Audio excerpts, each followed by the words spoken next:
Hawaii Island residents woke up to even more flooding this morning after another downpour of rain hit parts of the island overnight. Eddie Dowd reports. Oahu may have been spared from the brunt of that heavy rain, but over on Hawaii Island, some residents say it was a much different story. An overnight deluge hammered residents on the island's north-facing communities of Waikoloa and Kauai High in leeward North Kohala. The National Weather Service says more than 4 inches of rain fell in the area overnight.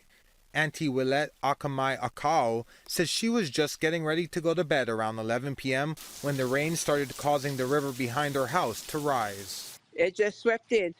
I went to bed about 1 something because I was worried. And just before I fell asleep, the third torrential, that rain came down. This is what she woke up to. The river had expanded into her own backyard, pushing aside 3 cars and leaving mud and rocks everywhere. Yes, that's one of the cars that was pushed.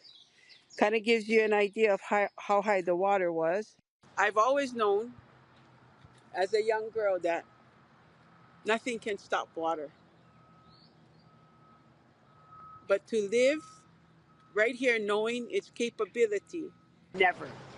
Auntie Willette says on Saturday morning the county came by with bulldozers to clear her driveway.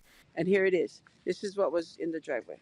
And this was the scene at the Blue Dragon restaurant nearby. Kauai High wasn't the only area crews were responding to. Portions of the highway connecting Waimea and Waikoloa were flooded out and were closed at around 4:30 Saturday morning. All right, peeps, be safe. The roads were reopened about 6 hours later. Paniolo Avenue in Waikoloa Village was also seen covered in deep mud, gravel, and debris from the overnight rain. From about 10:30 to a little after midnight, some really intense rain came down, moved in off the ocean, and just parked itself over the Waikoloa Beach and Waikoloa Village area. Hawaii County says these communities were some of the hardest hit. Right now, we're sending crews out to the Kauai area to do a damage assessment out there. Then they'll come back and do the Hilo side. The rest of the island kind of did okay.